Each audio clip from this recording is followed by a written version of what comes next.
Magandang araw o gabi po. Ako po si Francis at nais kong ibahagi ang nangyaring karanasan na hanggang ngayon ay hindi ko pa rin makakalimutan. At nangyari ito noong mga taong 1989, nung wala pang masyadong ilaw sa mga liblib na probinsya at napakadilim ng mga kalsada paglagpas mo sa bayan. Ang kwentong ito ay tungkol sa biyahe namin ng asawa kong si Melba papunta sa probinsya nila sa bandang Santa Fe. Isang liblib na mapuno pang lugar noon. Dito ko natuklasan na ang mga biyanan ko, lalo na ang ina niya, ay hindi lang basta masungit at matapobre. May lahi din pala silang aswang. Francis, kailangan talaga nating umuwi. Masyado nang matagal mula nung huli nating dalaw sa kanila. Sabi ni Melba habang nag-iimpake siya ng ilang damit na lumang traveling bag. Sagot ko naman, "Oo naman Melbs, pero sigurado ka bang okay lang sila sa akin? Alam mo namang hindi ako ganoon ka-welcome sa pagkausap sa kanila." Tumigil siya sa pag-impake at tinignan ako. Huwag mong pansinin si Mama. Yun lang talaga ang ugali niya. Si Papa okay naman sa'yo. Pero sa loob-loob ko, hindi ang pagiging masungit ng biyanan ko ang problema. May kakaiba sa mga kilos nila na hindi ko mapaliwanag. Nakita ko na rin yun noong unang bisita namin 2 taon ang nakalipas. Para bang may mga tingin sila na malamig, parang sinusukat ka mula ulo hanggang paa. Lalo na ang nanay niya na si Remedios, nakilala sa buong barangay bilang suplada, misteryosa at halos hindi lumalabas tuwing araw. Pero dahil ayoko makasagutan si Melba, pumayag ako. Kinabukasan, maaga pa lang ay bumiyahe na kami. Sumama sa amin si Nathan, ang pinsan ni Melba, na palaging napapabalita ng mga kakaibang nangyayari sa kanilang probinsya. Kasunod niya si Wilma, na palaging kinakausap ni Melba para maaliw siya sa mahabang biyahe. Mag-alas 11 pa lang ng umaga nang makaalis kami. Sumakay kami ng lumang jeepney na biyaheng papuntang Santa Fe. Hindi pa uso ang mga aircon van noon, kaya ang jeep ang tanging sasakyan ng lahat ng naglalakbay papasok ng liblib na lugar. Tahimik ang paligid habang tumatakbo ang jeep. Paminsan-minsan, may nadaraan ang mga puno ng akasya na animoy, mga higanting nakayuko. Pinagmamasdan kami habang tumaraan. Puro lupa pa ang daan at halos umaalog ang kaluluwa ko sa bawat lubak na nadadaanan namin. Kuya Francis, pagdating natin sa baryo, huwag kang masyado magpakita ng takot ha. Bulong ni Nathan. Bakit naman ako matatakot? Uuwi lang naman tayo. Nagkatinginan sila Nathan at Wilma. At sabi ni Wilma, Hindi sa tinatakot ka namin. Pero may mga gabi talaga dito sa amin na alam mo na, may mga aswang na gumagala. Napangiti ako ng pilit. Mga kwento lang yan. May mga naririnig din ako pero Hindi kwento ang sinasabi namin. putol ni Nathan sa aking sasabihin pa sana. Totoo sila at kadalasan nagiging aktibo sila pag may bisitang tagalungsod. Doon ako biglang kinilabutan. Hindi ko alam kung nagbibiro siya o hindi, pero seryoso ang tingin nila pareho. Sumingit naman si Melba. Tama na yan, Nathan. Pabayaan nyo na muna makapag-adjust si Francis. Wala namang mangyayari sa atin eh. Nasa bahay naman tayo ni na Mama, mamayang hapon. Tumango si Nathan, pero halata pa rin ang kaba sa mga mata niya. Alas 5 na ng hapon nang marating namin ang baryo. Hindi pa naman madilim noon, pero ramdam mo na kaagad ang lamig ng hangin. Ang bahay ng biyanan ko ay gawa sa kahoy at pawid, katabi ng 3 malaking puno ng akasya.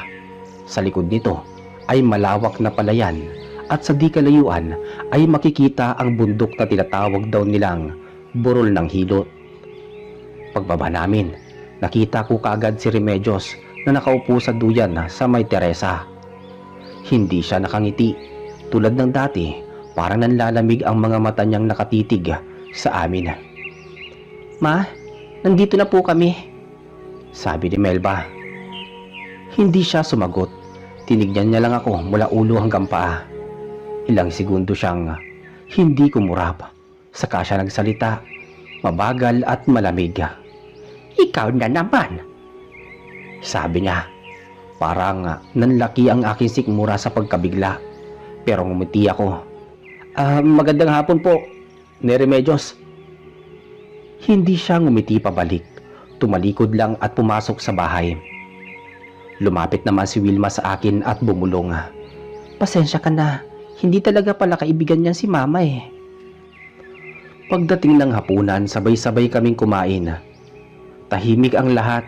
Si Tatay Berto, ang ama ni Melba, ang tanging nangunguna sa kwentuhan. Francis, bukas pwede tayo pumunta sa palayan. Wala namang masyadong gagawin dito ngayon. Ngumiti ako sa kanya. Sige po, Tay. Si Nay Remedios naman ay hindi man lang lumingon. Ang lakas ng pakiramdam ko na ayaw niya sa akin. Pero hindi ko alam kung bakit. Matapos maghapunan, naglabas siya ng isang mangkok na parang may lamang tinadtad na karne. Melba, dalhin mo itong pagkain sa likod. Iwan mo na sa mesa doon. Tumingin ako sa mangkok. Mukhang karne pero hindi ko mawari kung baboy o manok. Anay, ano po to? Tanong ni Melba. Isang ulam para sa bisita natin. Sagot ni Nanay Remedios. Hindi ko alam kung sinong bisita ang tinutukoy niya. Lumapit sa akin si Nathan at bumulong ng sobrang hina. Hindi tawang bisita nilang yun, sabi niya. Pagsapit ng 10:00, nagpasya na kaming matulog. Sa sala kami pinatulog. Ako sa papag, si Nathan sa sahig gamit ang banig. Tahimik ang bahay, tanging huni ng kuliglig ang maririnig sa labas. Pero bandang 11:00, may narinig kaming mahina pero malinaw. Isang tunog ng langit-ngit at pagkatok-katok. Gumising si Nathan at tinignan ako. Kuya Francis, gising ka? Oo, narinig mo rin ba? Oo eh. Huwag kang kikilos. Huwag kang magsasalita. Nagtataka ako sa sinabi niya. Teka, bakit naman? Lumapit siya sa akin at bumulong ng aswang yan. Nanlamig ang buong katawan ko. Maya-maya pa, may narinig kaming parang kukuna humahagod sa may bubunga. Tinignan ko si Nathan. Kinagat niya ang labi niya at sabi niyang, Kuya, huwag kang titingala. Kahit ano pang marinig mo ha. Baka makita niya tayo. Hindi ko alam kung ano ang gagawin ko at bigla may bumagsak na mabigat sa may bubunga. Malakas, parang may tumalon mula sa puno. Nagulat kami pareho at mula sa labas may boses kaming narinig, boses babae, mababa, paos at galit. Remedios, buksan mo ang pinto. Narinig namin bumaba sa kwarto si Nay Remedios. Mabagal lang yapag niya.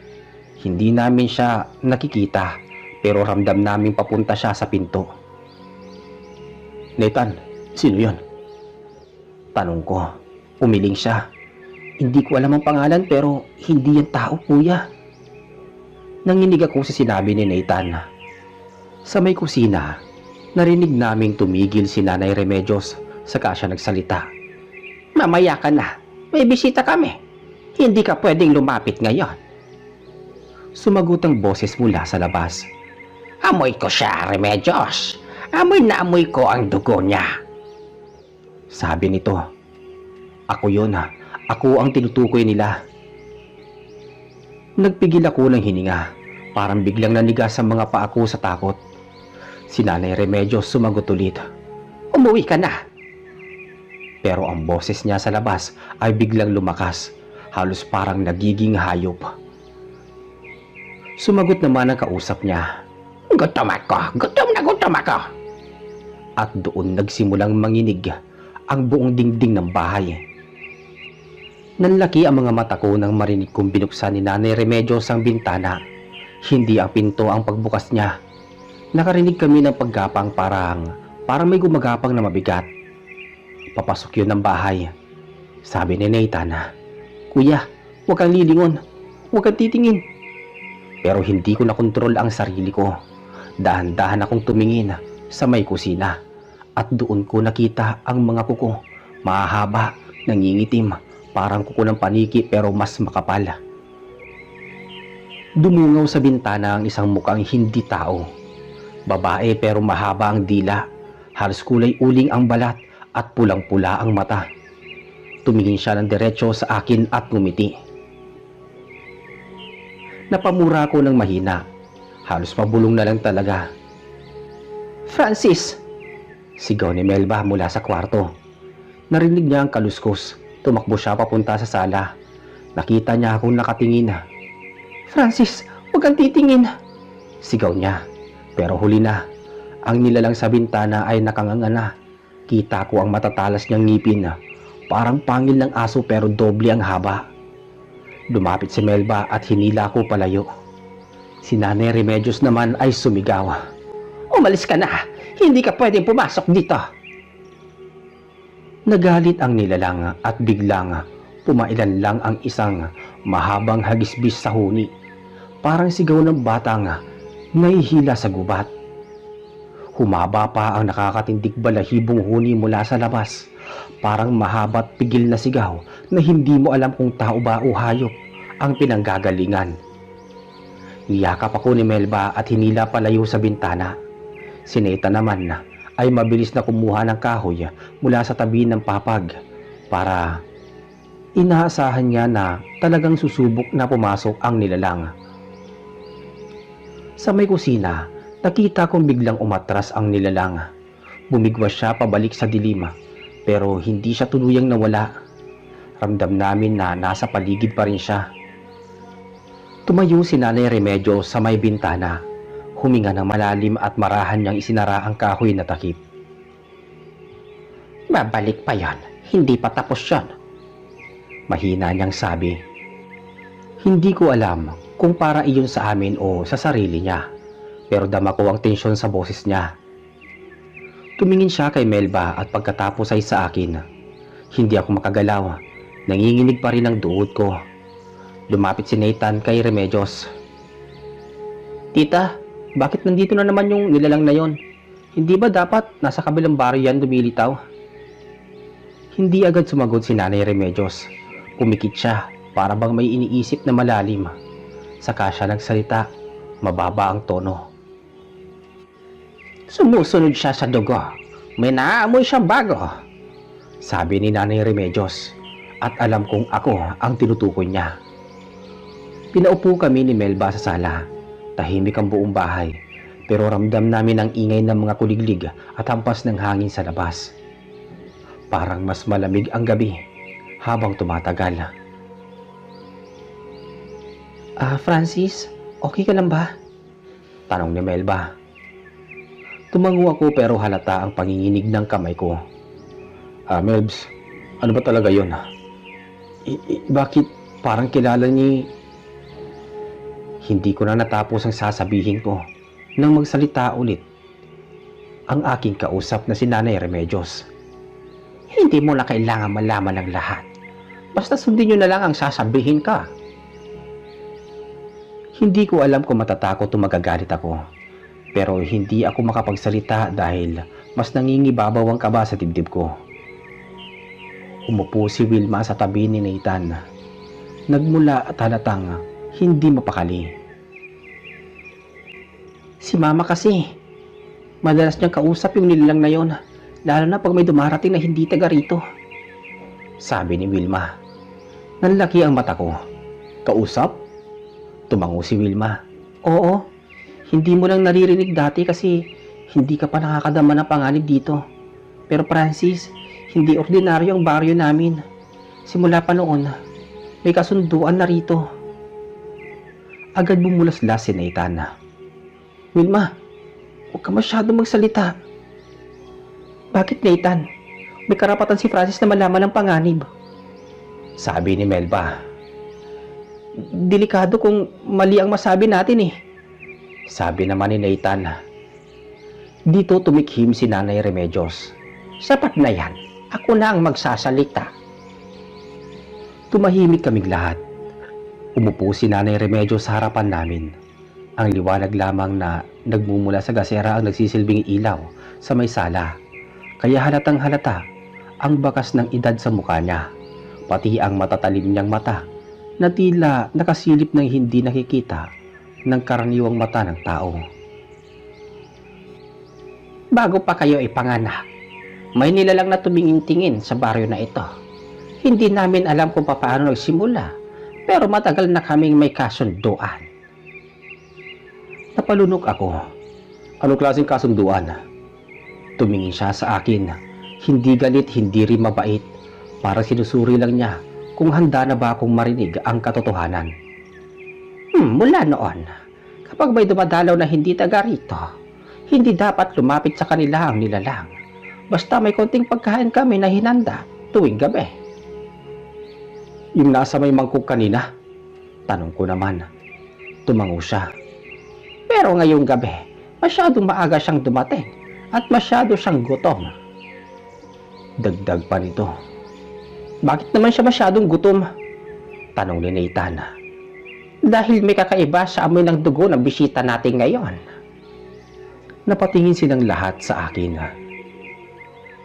Ano naman ang meron sa dugo ko? Tanong ko, pilit na pinapakalma ang sarili. Hindi ko pa alam, pero hindi ito normal.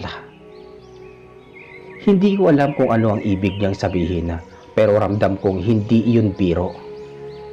Bago pa kami makapag-usap-usap pa, biglang may malakas na lagapak sa may bubunga.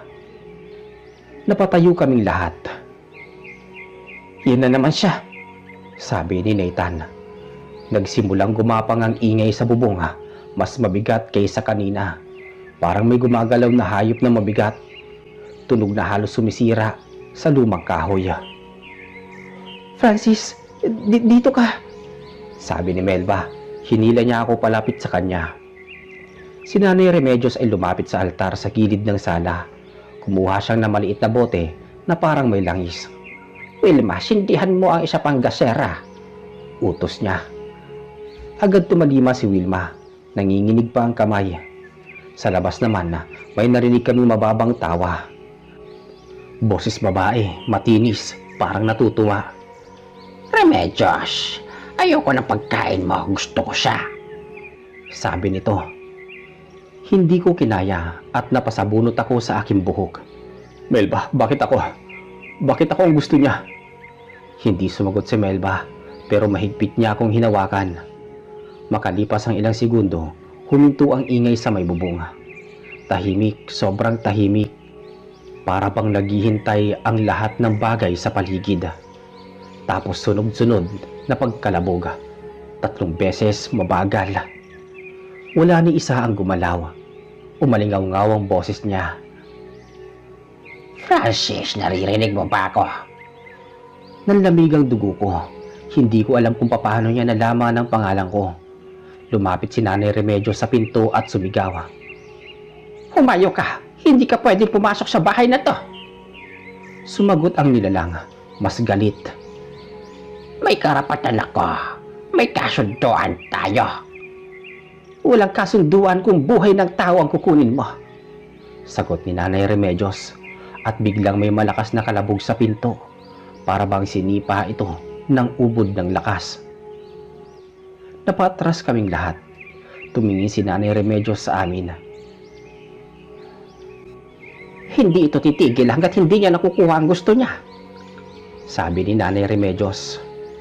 Yan ang gagawin natin, tanong ko. Kailangan nating umalis bago sumikat ang araw. Hindi ligtas ang bahay na ito ngayong gabi. Agad na kinuha ni Nathan ang lamp. Sa gilid ng sala, si Wilma ay nag-impake ng mga kumot at tubig. Si Melba naman ay tinulungan akong tumayo at binigyan ako ng makapal na jacket kahit hindi naman malamig ang panahon. Bakit kailangang umalis? Tanong ko. Dahil hindi mo kilala ang nilalang na yun at hindi kanya tatantanan, sagot ni Melba. Tinignan ko si Nanay Remedios. Nay, baka naman kaya niyong kausapin. Sabi ninyo may kasunduan. Umiling si Nanay Remedios na mabagal. Hindi na siya sumusunod sa kasunduan ngayon. At kapag ganito ang gabi, pag bilog ang buwan, mas malakas sila. Wala akong laban sa kanya. Kung pipilitin na kumuha ng dugo, Napalunok ako. Sa labas naman, narinig naming lumibot ang nilalang. Minsan may kaluskos, minsan may halakhak, minsan parang kumakanta ng himig na hindi mo mawari kung pampatulog o panagwagan sa kamatayan. Kapag binuksan natin ang pinto, walang lilingon, walang magsasalita. Kailangan mabilis tayo. Sabi ni Nathan. Saan tayo pupunta? Tanong ko. Sa lumang kubo ni Mang Ilyas sa may kabilang pampang, hindi sila nakakapasok doon. Bawal sa kanila ang lugar na iyon. Sabi naman ni Nanay Remedios. Bakit bawal? Hindi sumagot si Nanay Remedios at doon ko lalo naramdaman na may mas malalim pa pala na lihim ang pamilyang ito kaysa sa inaamin nila. Tumayo si Nanay Remedios sa harap ng pinto. Hawak niya ang bote ng langis. Tinapik niya ako sa balikat at bumulong. Francis, kapag may nakita kang anino o narinig mo tinawag ka, huwag kang titingin kahit ano pang sabihin niya. Tumango ako kahit ang lalamunan ko ay parang naglalaway sa takot. Handa na ba kayo? Tanong ni Nanay Remedios. Tumango si Nathan, Wilma at Melba at mahigpit ang hawak sa kamay ko nito. At habang hinahawakan ni Nanay Remedios ang tarangka ng pinto, narinig namin ang boses ng nilalang. Sobrang lapit. Halos nasa tapat lang namin. Handa na rin ako. At pagkatapos ay tumawa siya. Isang mahabang tawang parang mula sa hukay. Hinawakan na ni Nanay Remedios ang tarangka. Dahan-dahan niyang binuksan ang pinto habang hawak ang bote ng langis. Ramdam kong bumilis ang tibok ng puso ko. Si Melba ay mahigpit pa rin ang kapit sa kamay ko. At si Nathan ay nakahanda ng hawak na kahoy na parang isang sandata. Si Wilma naman nasa likod naming tatlo, bitbit ang maliit niyang bag. Pagbukas ng pinto, bumungad sa amin ang malamlam na liwanag ng buwan at ang maitim na silhwete ng mga puno sa paligid. Wala kaming nakitang nilalang, wala rin kaming narinig, pero ramdam naming may nanonood sa amin. Lumakad lang, walang lilingon. Sabi ni Nanay Remedios. Malamig ang hangin, pero mas malamig ang pakiramdam ko sa baybatok. Para bang may sumusunod. Habang naglalakad kami papunta sa likod ng bahay, biglang sumipol ang hangin. Kasunod noon ay may marahang halakhak na mula sa puno ng mangga. Hindi kami tumigil, mas binilisan pa namin ang hakbang. Dire-diretso lang, malapit na tayo sa likod ng bahay. Sabi ni Nathan. Pagdating namin sa likuran, nakita ko ang makitid na daan ang dinadaanan daw nila kapag kinakailangan nila na pumunta kay Mang Ilyas. Makitid ang daan pero puro damo at mga ugat ng puno. Tila walang tao doon sa tagal ng panahon. Dito tayo dadaan? Oo, walang ibang ruta eh. Nagsimula kaming bumaba sa medyo madulas na hagdan na lupa. Pero bago pa kami makalayo, may biglang bumulong mula sa kadiliman. Napakalapit sa tenga ko. Tinawag nito ang aking pangalan. Napatigil ako ng bahagya. Parang may malamig na hangin na dumampi sa aking lieg. Pero agad akong hinila ni Melba. "Huwag kang hihinto," sabi niya. Hindi ako lumingon. Hindi ako tumingin. Pero alam ko, nasa likod lang namin siya. Habang naglalakad kami, mas lumalim ang dilim. Hindi man lang sumasayad ang liwanag ng buwan sa daanan namin dahil natatakpan ito ng mga sanga ng puno. Minsan may kaluskos sa kaliwa, minsan sa may kanan, pero mas hindi kami tumigil. Nang bigla, may bumulong muli. "Melba, bakit siya?" Wika nito. Napaigpit ng gusto ng hawak si Melba sa akin. Halos mapiga niya ang braso ko. Nay, bakit siya kinakausap ng nilalang? Tawag ni Melba kay Nanay Remedios. Wala nang sagot-sagot. Lakasan niyo ang loob ninyo, sagot ni Nanay Remedios. Pero hindi ko napigilang magsalita. "Ano bang meron sa dugo ko? Bakit ako ang hinahanap ninyo? O nila?" Tumigil saglit si Nanay Remedios at tumingin ako. Kahit sa dilim, ramdam kong seryoso ang tingin niya. Francis, may lahing hindi mo alam na dala mo. Hindi ka tinatakot pero matagal nang alam ng mga kagaya niya na may kakaiba sa iyo. Hindi ko alam kung ano ang ibig niyang sabihin dahil agad na may malakas na paglagabog na narinig namin mula sa ibabaw ng mga puno. Napatingala kami. Sa tuktok ng isang malaking puno, may aninong gumagalaw. Mahaba ang buhok. Ang mga kamay ay nakasabit sa tenga na parang paniki. At ang mga mata, kulay pula. Hindi namin nakita ang buong itsura niya, pero sapat na ang korte ng katawan niya para kilalanin iyon. Babae ngunit hindi tao. Bilisan ninyo! Sigaw ni Nathan. Naglakad kami ng mas mabilis. Halos tumatakbo na.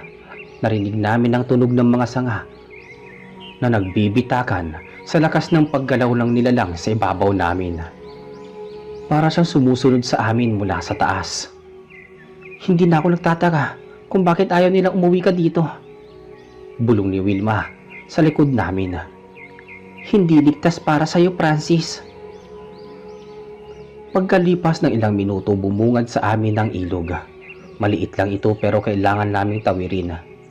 Sa kabilang pampanga, naroon ang kubo ni Mang Ilyas.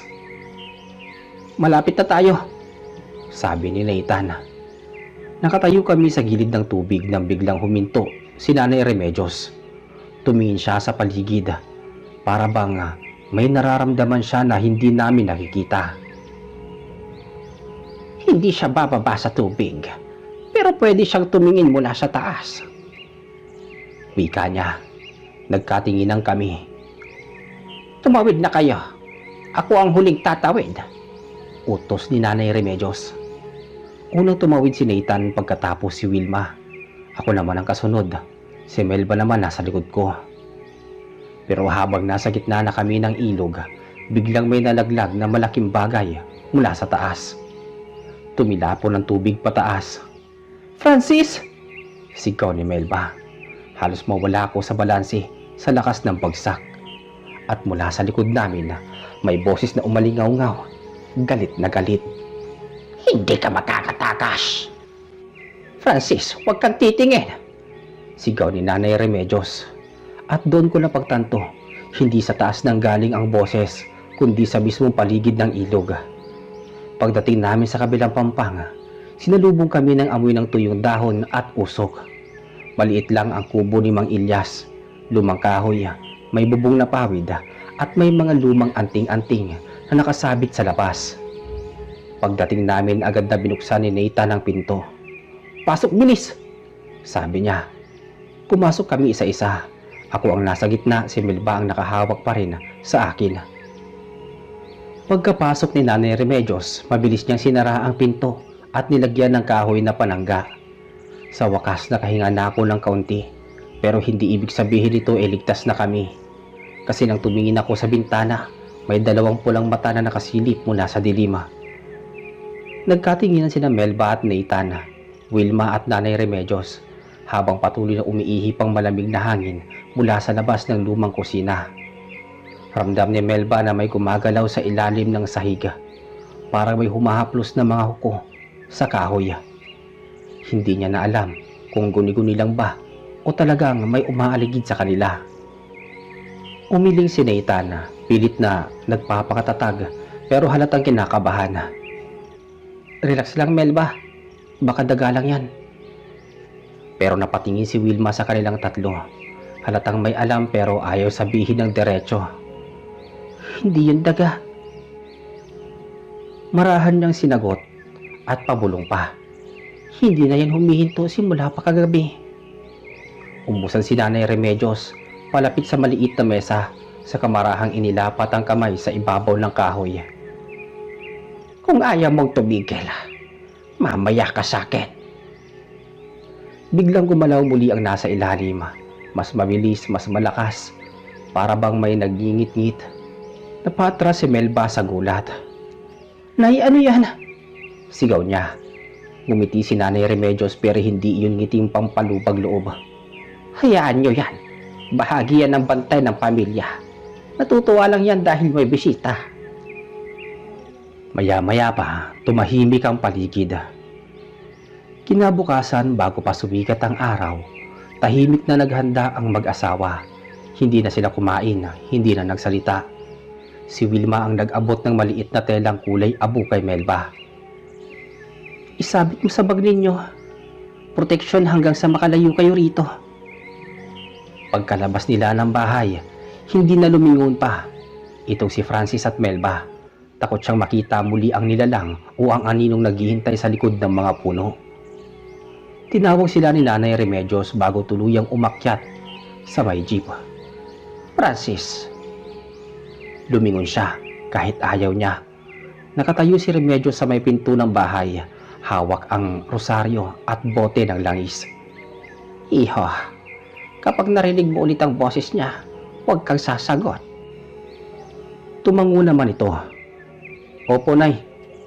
Habang lumalayo ang jeep sa bakuran ng pamilya, unti-unting naglaho ang bahay na tanawin. Pero hindi ang kaba. Pagdating nila sa kalsadang may paliko, biglang umihip ang hangin mula sa kakahuyan. Mahina lang pero dala nito ang pamilyar na boses. Napakapit si Melba sa kamay niya.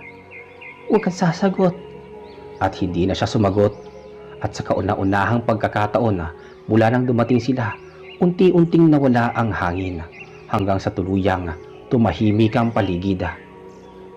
At doon nagtapos ang kanilang biyahe. Ako po si Makoy, tubong Samar, at ito pong kwentong ibabahagi ko ay kwentong ipinasa lang din sa akin ng mga matatanda naming kamag-anak. Nangyari ito noong taong 1975 sa isang liblib na baryo sa bandang bahagi ng Samar, malapit sa kabundukan kung saan bihira makarating ang mga taga-ibang lugar. Noon, wala pang maayos na kalsada, puro putik, masukal na gubat, at iilang bahagi na yari sa kahoy at pawid. Ang baryo naming iyon ay kilala dahil sa isang lumang alitan, isang digmaan na pinag-uusapan ng mga tao pero ayaw pag-usapan ng diretso. Digmaan daw ng dalawang lahi, mga aswang at mga mambabarang. At doon nagsimula ang dahilan kung bakit sina Erwin, Alan, Edgar, Sonia at Doray ay napilitang humarap sa pinakadelikadong gabi sa buhay nila. Taong 1975, tag-ulan noon. Araw-araw umuugong ang hangin at halos hindi makita ang paligid sa kapal ng ambon. Sa baryo ng Kulapi, may 5 magkakaibigan. Erwin ang pinakamatapang, Alan ang tahimik pero mabilis mag-isip. Si Edgar palatawa. Sonia na kilala sa mabilis na pag-iintindi ng mga sitwasyon, at Doray na laging kinakabahan pero hindi iniiwan ng barkada. Gabi noon nang magkakasama silang naglakad pauwi sa ilog. Basang-basa sila ng ulan. Putik, Erwin. Bakit kasi nagpapunta ka pa sa ilog? Kita mo naman ng panahon. Sabi ng lola ko, mas ligtas daw tayo kapag nasa isang lugar kaysa magkakanya-kanya tayo sa gubat. Usap ng dalawa. Sumagot si Alan. Anong ibig mong sabihin? Bakit naman magiging delikado kung maiwan kaming hiwa-hiwalay? Bumuntong hininga si Erwin bago nagpatuloy. Kasi nababalitaan na naman ng mga tao na bumabalik daw yung galaw ng mga sumalupong at lahi ng pugot. Huwag mo nga sabihin yan, Erwin. Hindi panahon ngayon para sa ganyan. Sabi naman ni Sonia. Pero bago siya makapagsalita ng mas mahaba, isang napakalakas na sigaw ang umalingaw-ngaw mula sa hilagang bahagi ng baryo. Parang sigaw ng hayop, pero malinaw na may halong tinig ng tao. Nagkatinginan silang 5. Huwag niyo sabihin, sabi ni Doray na hindi natuloy. Hindi na nila natapos ang usapan dahil may sumunod pang 3 sigaw, mas malakas, mas malapit at mas nakakatindig balahibo. Mabilis silang tumakbo papunta sa bahay ni Lola Charinga, ang pinakamatanda sa baryo at may alam tungkol sa lumang alitan. Nang marating nila ang bahay, nakita nilang nakasara ang pinto at nakabarang ang kawayan. Lola Charing, kami to. Sigaw ni Sonia. Bumukas ang bintana. Lumabas ang mukha ng matanda. Nag-aalalang nakatingin sa gabing madilim. Pasok kayo, dali. Sabi nito. Pagsara ng pinto, agad nagtanong si Alan. Lola, ano bang nangyayari? Para bang may nilalapa sa labas? Umupo si Lola Charing at tumingin sa kanila isa-isa. Mga apo, ilang dekada nang hindi nagkikita ang dalawang lahi. Pero ngayong taon, tila muli silang nagkasagupa. Aling lahi yun, La? Tanong ni Edgar, pero halata ang takot sa kanyang muka. Ang pamilyang aswang na taga-kanluran at ang mga mambabarang na nakatira sa paanan ng bundok. Nagkatinginan ang magkakaibigan. Kilala ninyo ang apelyido ng dalawang angkan? Ang pamilyang Biyanes, mga aswang mula sa panahon ng mga ninuno. At ang pamilyang Dalag, ang lahing mambabarang. Tumayo si Erwin. Pero La, bakit sila naglalaba ngayon? Dahil sa kasakiman ng mga Dalag, ninakaw nila ang mga bagay na hindi dapat ninanakaw. Ang dulot ng mga Biyanes, isang mutyang ginagamit para pigilan ang paglakas ng kanilang gutom. Kapag nawala yon, humihina ang pagpipigil nila at nagiging atrasadong anyo. Mas mapusok, mas mabangis. Lumunok si Doray. Kaya ba may mga sigaw? Oo, at ang mas masama, kapag nakapasok ang mga Biyanes dito, hindi na kayo magiging ligtas. Lola, kung totoo lahat ng to, bakit tayo ang nadamay? Hindi ba't laban lang nila yon? Kung sino man ang madadaanan nila, apo, ay hindi nila pakakawalan. Sa gitna ng usapan, napansin nila wala si Alan. Sandali, asan si Alan? Tanong ni Sonia.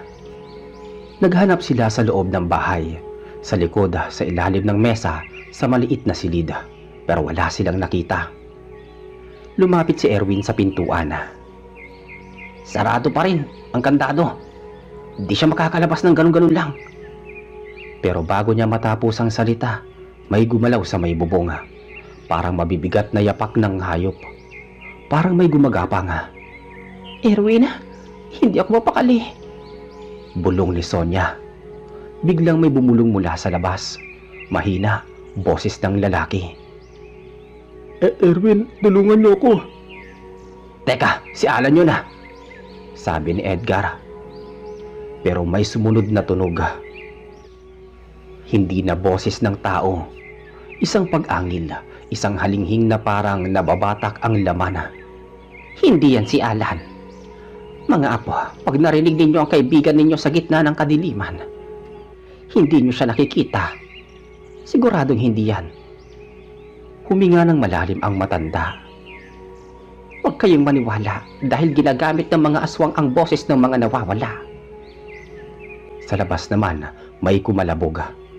Sunod ang matinding pag-uga ng buong bahay. Parang may humahatak sa poste. Parang may gustong pilitin ang pagbukas ng pinto. Lola, ano yan? Sigaw ni Doray. Mga Biyanes, hinahanap nila ang udlot at baka akala nila nasa loob natin. Pero wala naman tayo noon. Sabi ni Sonia. Hindi mahalaga. Wala silang tiwala kahit kanino sa panahon ng gutom. Pumailan lang ang isa pang malakas na sigaw mula sa gubat. Kasunod neto, ang malulutong na tunog. Parang nababali ang mga sanga. Parang may tumatakbo na mabilis. Sobrang bilis. Lola, may papalapit. Sabi ni Erwin. Mga mambabarang yan. Kapag sila ang dumating, hindi na kayo makakatakbo. Hindi kayo nila gagalawin kung may gusto sila sa loob ng bahay na to. Nagkatinginan ang lima. Gutom na aswang sa kanan. Galit na mambabarang naman sa kaliwa. At wala silang takas. Nag-uunahan ang tibok ng puso ni na Erwin, Edgar, Sonia at Doray habang patuloy na umuuga ang bahay ni Lola Charinga. Sa labas, hindi nila alam kung alin ang mas malapit, ang aswang na humahatak sa poste o ang mga mambabarang na rumaragasa mula sa gubat. Lola, anong gagawin natin? Tahimik lang kayo. Pag nag-ingay tayo, mas lalo nila tayong hahanapin. Pero habang nagsasalita ang matanda, biglang may bumagsak na mabigat sa bubong. Gumuhit ang tunog ng matatalim na kuko na parang kumakayod sa pawid. Lola, baka nasa bubong na sila. Kumunot ang noo ni Erwin at dahan-dahan siyang lumakad papunta sa gilid ng bintana. Ngunit bago pa niya matanaw kung sino at ano ang nasa labas, biglang tumigil ang pag-uga ng bahay. Tumahimik ang paligid, pero hindi mapayapa. Ang katahimikan, ito yung katahimikan na parang may nagmamasid, may bumubulong mula sa likod ng bahay. At nagsasabi ng, "Tao, tao, tao." Hindi iyon boses ng tao. Parang dalawang boses na pinagpilit na magkasabay. Parang may nabibitak sa may lalamunan habang nagsasalita. "Lola, ano yun?" Yan ang mga Biyernes. Pag gutom na sila, hindi sila maayos sa tulog nila.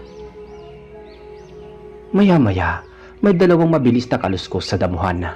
Kasunod neto ay isang higpit na hampas sa dingding na parang may tumakbo ng mabilis at sumalpok sa kahoy.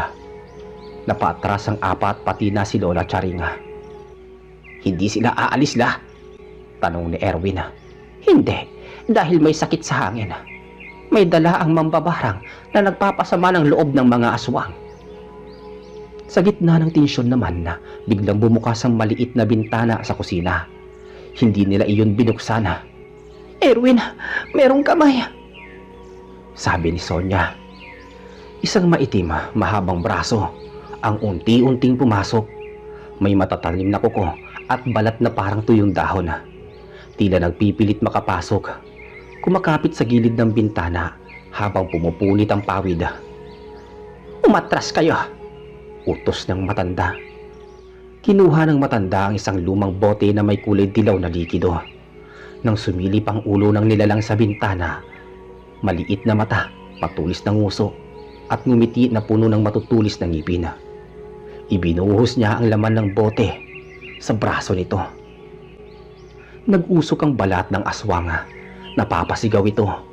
Hindi boses tao, kundi isang napakalasong huni na parang pinipilipit ang mismong hangin. Napabitaw ang nilalang sa gilid ng bintana at nahulog sa lupa sa labas. Gumulong sa sobrang sakit. Nakakalaban pala yan, Lola. Hindi yan pinanglalaban ng matagalan. Pinatagal ko lang ang oras ninyo. Lumapit si Erwin sa pinto. Lola, kung hindi aalis ang mga yun, walang mangyayari sa atin dito. Baka mas mabuti pang tumakbo tayo. Hindi kayo makakatakbo. Mas pabilis sila kaysa sa hangin. Pero bago pa makasagot ang matanda ng mahaba, may humuni sa labas. Hindi ito huni ng aswang. Iba siya, tunog ng mahabang pabulong, parang dasal pero masama ang dating. Lola, mambabarang ba yun? Tumango ang matanda sa tanong ni Sonia. Parating na sila at baka nasa paligid na sila. Maya-maya, umilaw ang paligid ng bahay. Hindi ilaw ng lampara kundi ilaw na parang mula sa daan-daang alitaptap na umiikot. Pero hindi iyon alitaptap, mga kulam na insekto. Lumipad ng paikot, unti-unting bumababa sa bubong, sa dingding, sa paligid ng lupa. Nagpaikot sila ng bilog, parang kinukulong ang bahay. Nagtapang-tapangan si Erwin. Lola, may paraan pa ba para labanan sila? Meron, pero hindi sa loob ng bahay na ito. Saan po? Tanong ni Doraya.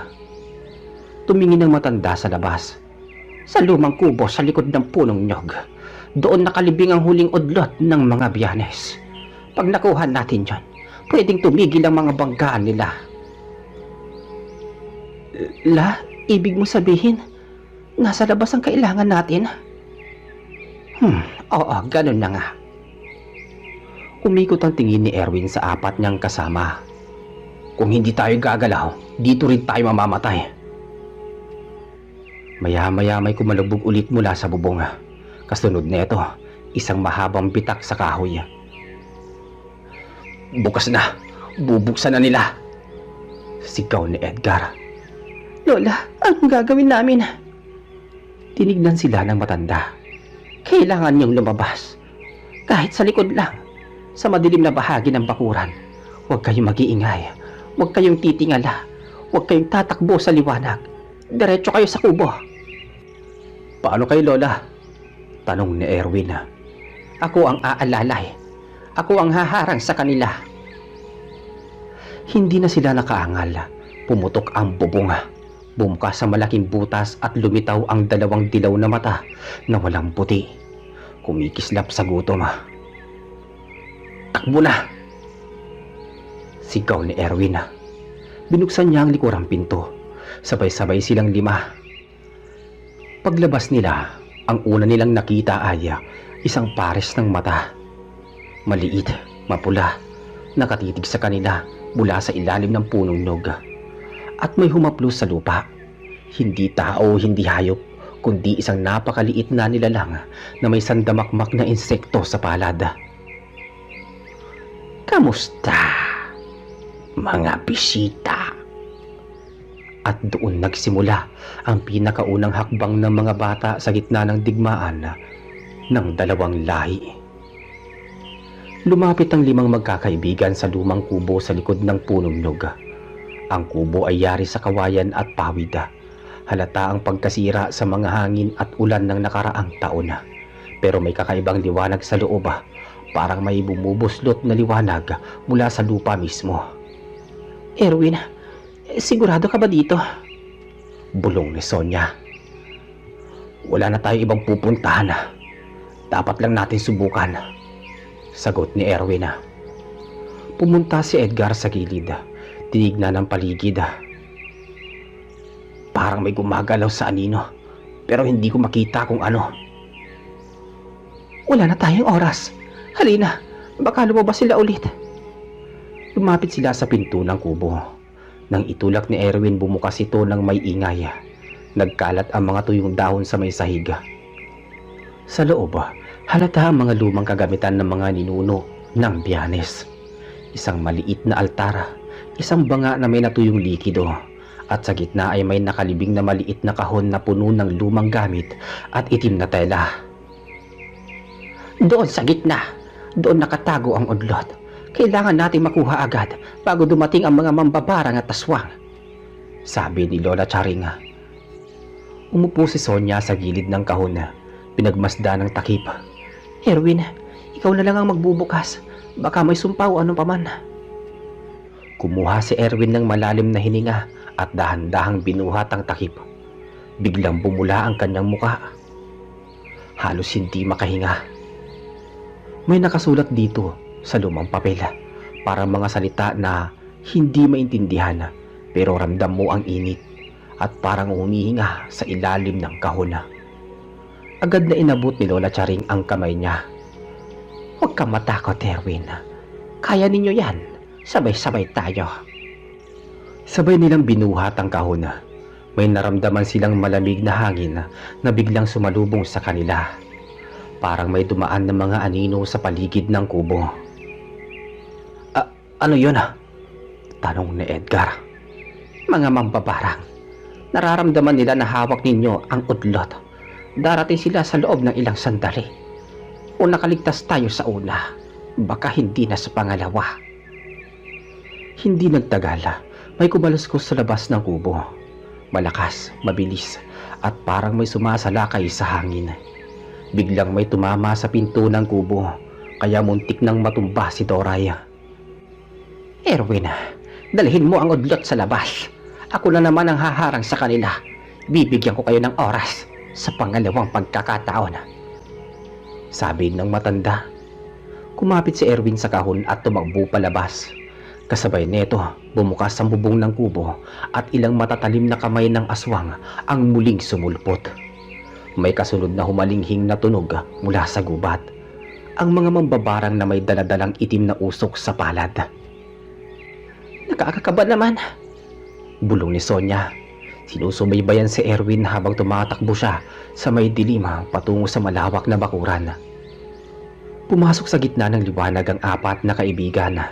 Halos hindi makita ang daan sa bilis ng takbo. Ang mga insekto, ilaw at usok ay unti-unting bumabalot sa kanila. Parang humihigpit sa paligid. "Dali, Doray, halika na!" sigaw ni Edgar. Lumapit si Erwin sa lumang punong nyug kung saan may maliit na hukay na inilaan na ni Lola Charing. Dito niya itinaubang kahon, ngunit bago pa niya matapos, may dalawang malaking anino ang sumulupot sa harapan niya. Isang aswang mula sa Byanes at isang mambabarang mula sa Dalag. Parang nagkatinginan sila at ramdam mo ang galit nila sa isa't isa. Sabay na lumapit sa kahon. Erwin, anong gagawin natin? Hindi natin kaya na labanan ng sabay ang mga yan. Sigaw ni Sonia. Ngunit bago pa man makagawa ng desisyon, may isang malakas na sigaw mula sa paligid. Hindi tao, parang nag-aalab ang lupa sa ilalim ng kanilang paa at may kumikislap na mga mata mula sa mga sanga ng puno. "Dito na, kailangan nating magtulungan," utos ni Erwin, hawak-hawak ang kahon. Tinulungan ng apat na kaibigan na itaboy ang aswang at mambabarang palayo. Ang mga halimaw ay naglaban, parang nakikita ang galit at takot sa bawat kilusan. Naghihigitan ang usok ng mambabarang at ang matatalim na kuko ng aswang. Pero sa gitna ng kaguluhan, lumabas ang isang liwanag mula sa kahon. Isang liwanag na tila humihigop sa lahat ng kasamaan sa paligid. Ramdam mo ba? Parang may nagbabago sa paligid. Bulong ni Sonia. "Oo, parang napipigilan nila. Parang napapalayo sila," sagot ni Erwin. At doon sa gitna ng kaguluhan, nakita nilang ang dalawang lahi, aswang at mambabarang, ay unti-unting napipilitan na lumikha ng distansya sa isa't isa. Hindi pa tapos ang laban, pero sa liwanag ng udlot may katahimikan kahit panandalian. Habang nakatayo sa ilalim ng punong nyog, hawak-hawak ni Erwin ang kahon ng udlot. Ramdam niya ang bigat hindi lamang ng kahon, kundi pati ng responsibilidad. Nakatingin sa paligid sina Edgar, Sonia at Doray. Halatang nanginginig sa bawat galaw ng mga halimaw sa dilima. "Dapat nating ilipat ito sa kabila ng ilog. Doon mas ligtas kahit papaano," sabi ni Erwin. Paano tayo makakatawid? Baha, putik, at baka may nakatambay pa sa gubat. Tanong ni Sonia. "May paraan. Isa-isa tayo, dahan-dahan. Hindi natin pwedeng pasabugin ang galit nila."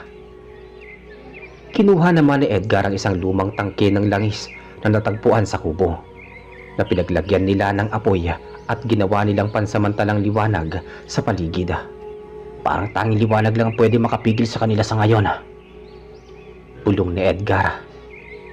"Dali, Doray, ikaw ang susunod," utos ni Erwin.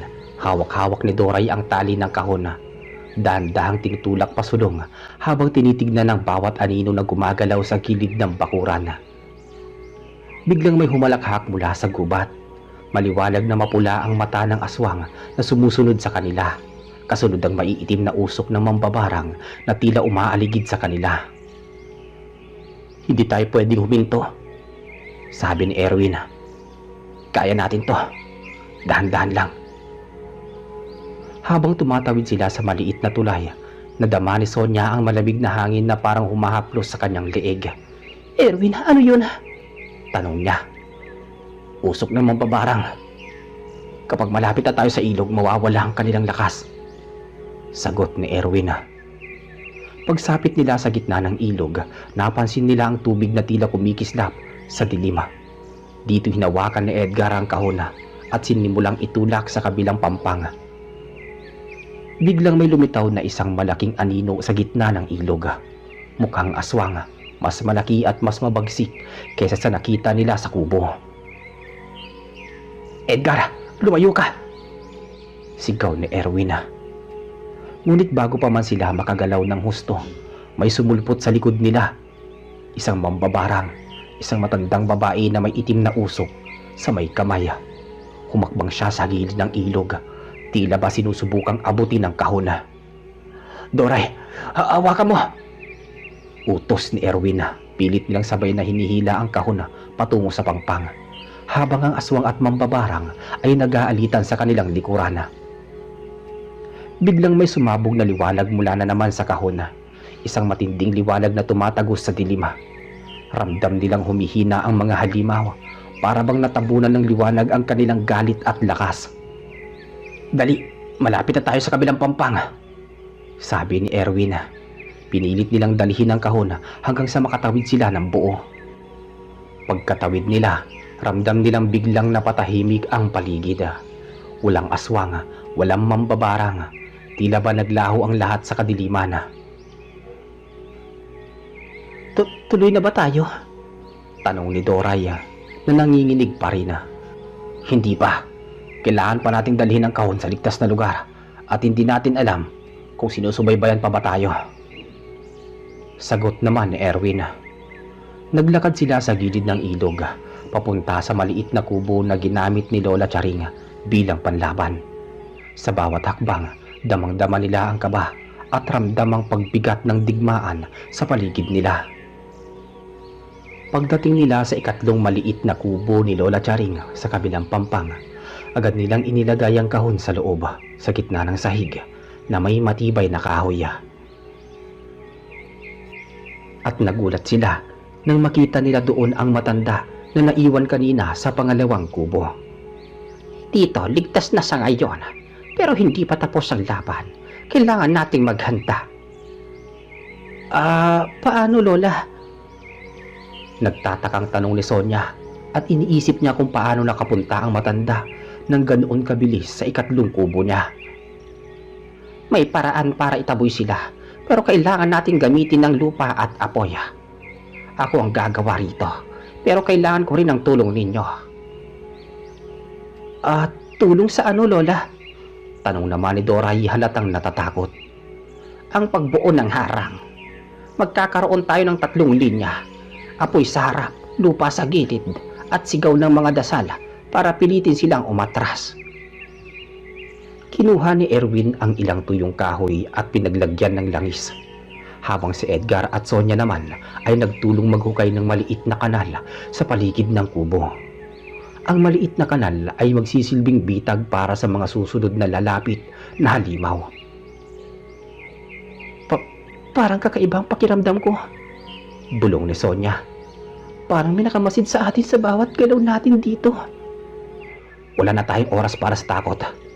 Kailangan matapos ito bago sila dumating ulit, sagot ni Erwin. Pagkalipas ng ilang minuto, naramdaman nila ang pag-uga-uga ng lupa. Lumapit ang halimaw, malaking aswang na may mahabang kuko, sinundan ng isang mambabarang na may itim na usok sa palad. Dito na, handa na tayo, sigaw ni Lola Charing. Binuhos niya ang isang pulbos mula sa maliit na banga sa ibabaw ng apoy na nagdulot ng malaking usok at liwanag sa paligid. Sumigaw ang aswang, halatang nasasaktan, nagtatangkang sumugod sa apoy. Kasabay nito, sumiklab ang mambabarang sa 100 ng itim na alikabok at sinusubukang abutin ang kahon. Erwin, dalhin mo ang kahon sa gitna ng kanal, utos ng matanda. Dahan-dahang dinala ni Erwin ang kahon habang sina Edgar at Sonia ay pinapanatili ang harang ng apoy sa harap. Si Doray naman ay tumutulong magpatibay ng kanal para hindi makalusot ang halimaw. Parang ilang minuto na nagtago ang mga galaw nila sa harap ng panganib. Huminto ang aswang sa paglapit sa kanal. Natutok ang mga mata sa liwanag ng kahon habang ang mambabarang ay nagbago ng anyo. Tila sinusubukang lumipad sa paligid. Kailangan natin silang piliting lumayo ng sabay. Sino ang magbibigay ng huling dasal? Ako na lang, Lola, sabi ni Sonia. Hawak ang maliit na rosaryo na dala niya mula sa bahay. Nagsimula siyang bumulong, dahan-dahang inulit ang mga lumang dasal na tinuro ng kanyang lola. Unti-unting napalayo ang 2 halimaw mula sa kubo, sabay sa liwanag na nagsimula at nagmumula sa kahon. Parang hinila sila ng enerhiya ng udlot at ng dasal ni Sonia. Ramdam mo yun? Bulong ni Edgar. Parang napipilitan silang umatras pero hindi nila kayang huminto. Dali, Erwin, dalhin mo ulit sa gitna, utos ni Lola Charing. Hawak-hawak ni Erwin ng kahon. Sinigurado niyang hindi ito mahuhulog sa kanal. Sa bawat hakbang, parang humihina ang dalawang halimaw. Unti-unting nawawala sa dilim ng kagubatan. Matapos may taboy ng panandalian ng aswang at mambabarang, nagpatuloy ang 5 magkakaibigan sa kubo ni Lola Charing. Ngunit ramdam nila ang bigat ng paligid. Parang may nakabantay pa rin sa gubat at sa paligid ng ilog. Lola, kailangan ba natin manatili dito na magdamag? Tanong ni Doray. Hindi. Kailangan nating lumipat sa mas ligtas na lugar, sa kabilang bundok. Doon natin pwedeng tapusin ang laban na ito. Ngunit magbabalat kayo tayo. Walang ilaw, walang tunog, at huwag huminga ng mas malakas. Tamtaman lang. Parang kakaiba pa rin ang hangin dito. Parang sinusundan pa rin tayo, sabi ni Sonia. Dali, Erwin, ihanda ang kahon. Utos naman ni Lola Charing. Naglakad sila sa ilalim ng kadiliman. Palibot sa mga sanga ng puno, may mga kaluskos mula sa likuran. Hindi nila alam kung aswang o mambabarang iyon, pero ramdam nila ang mata ng halimaw sa bawat hakbang. Biglang may napansin si Edgar, isang maliit na apoy na mula sa gilid ng gubat. Erwin, Lola, may liwanag doon. Baka mambabarang yan. Huwag na lang kayong lumapit, diretso tayo sa bundok.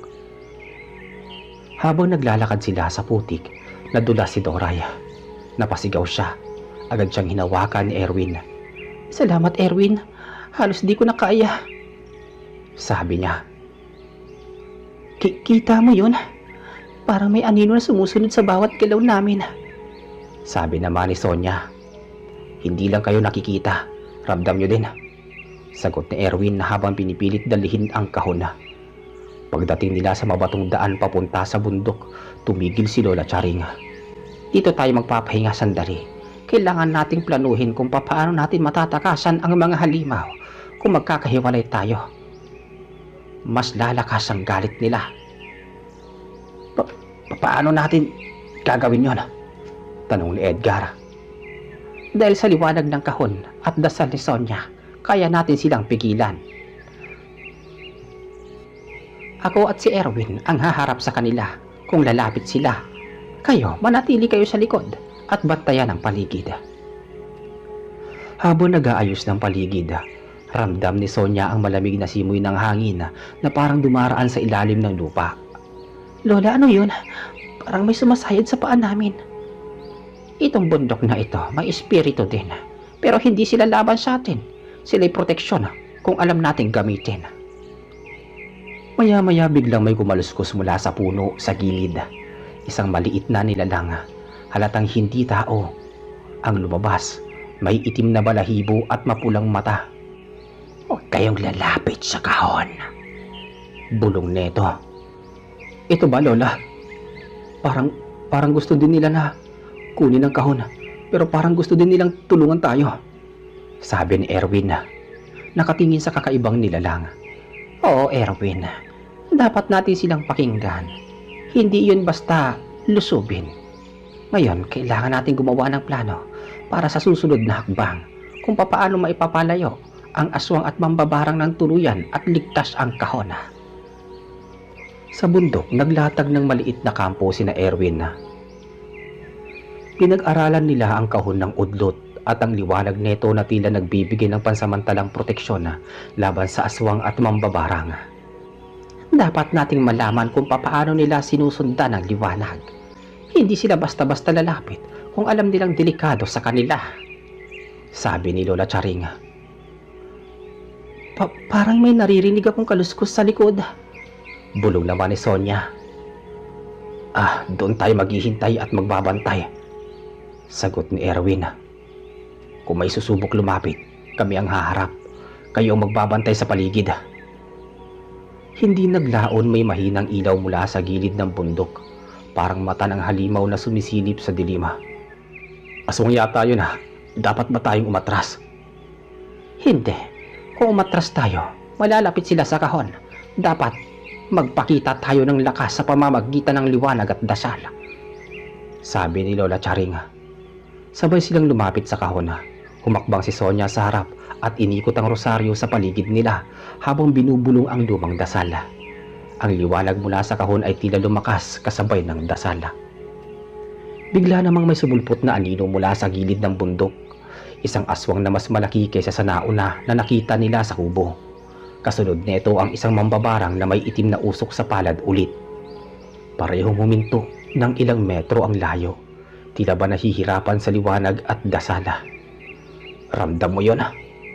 Bulong ni Erwin. Parang hindi nila kayang lumapit ang diretso. Dali, Erwin. Siguraduhin mong hindi mahuhulog ang kahon. Sigaw ni Lola Charing. Habang unti-unting umaatras ang mga halimaw, napansin ni Edgar ang maliliit na nilalang mula sa puno kanina. Ang mapulang mata at itim na balahibo. Lumapit ito sa kanila. Hindi agresibo. Tila ba gusto silang tulungan. O Lola, parang nais nila tayong tulungan. Baka pwede nating samantalahin yon. Gawin natin.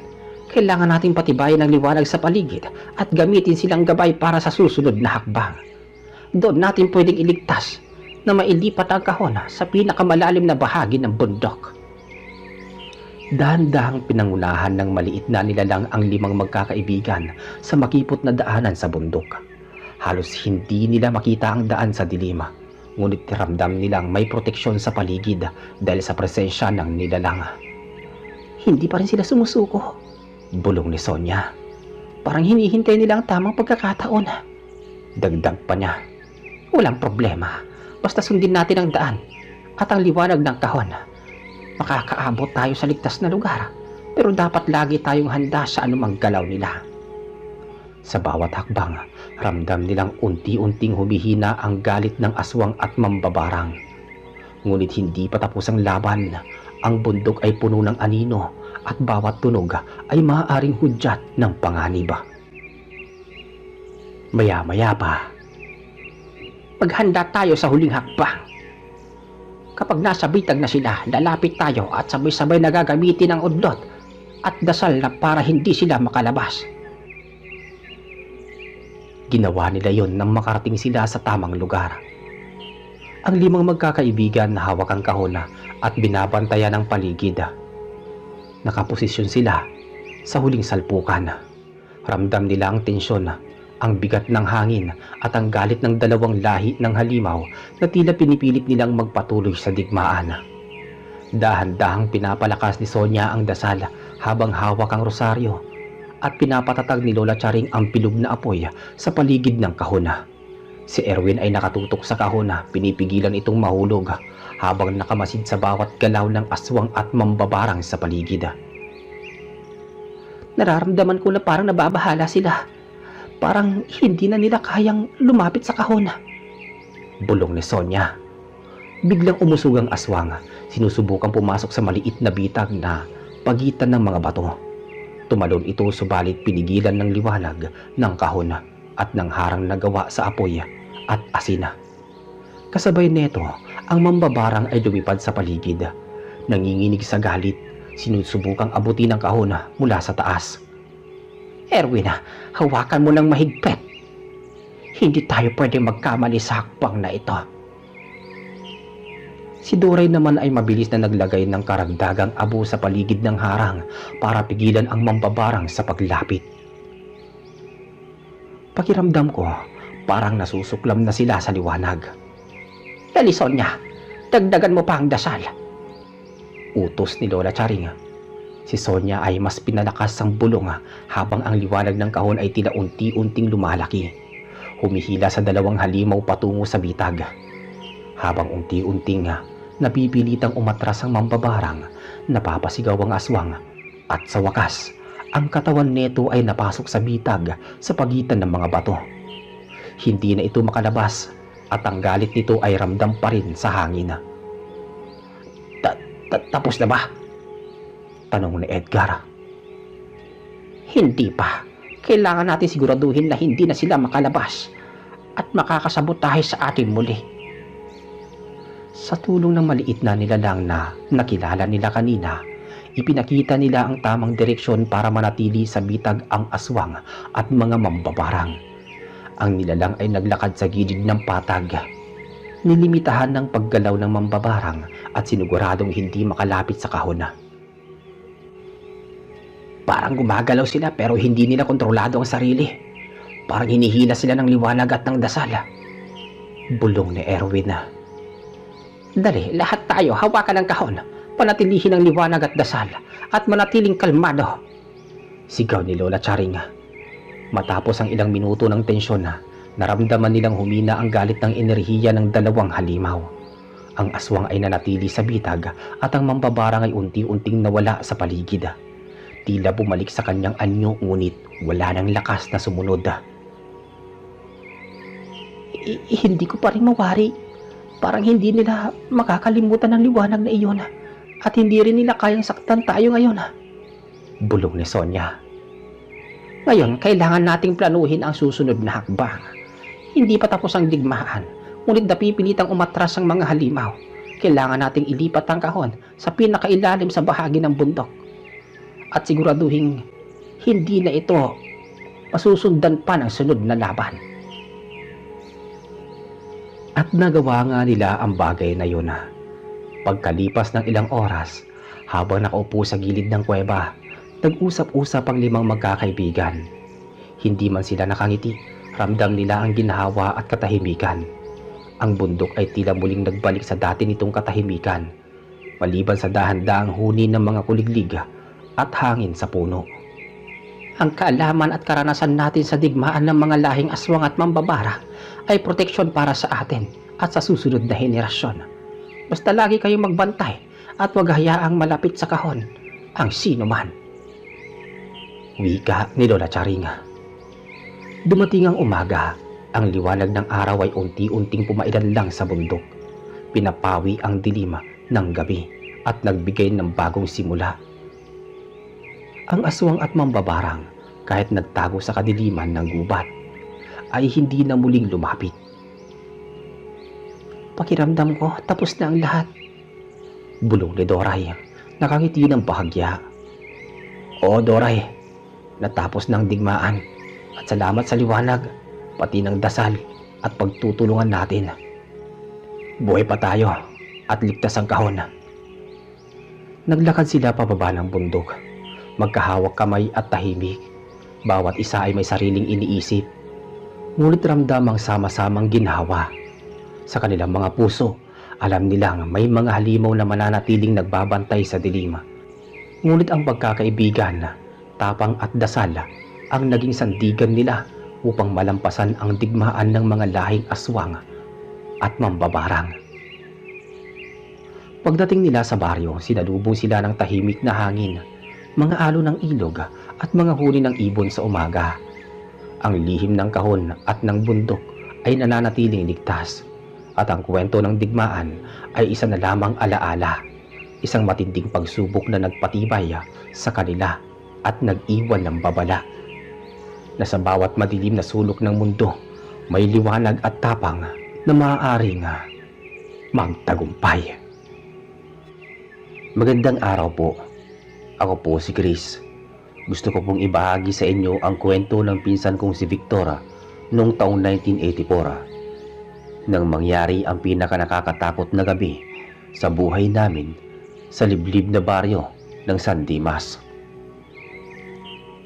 Nagsimula ang lahat noong 1984 sa isang tag-ulan na hindi naman kalakasan pero sapat para palaging basa ang lupa at maputik ang mga daanan sa amin.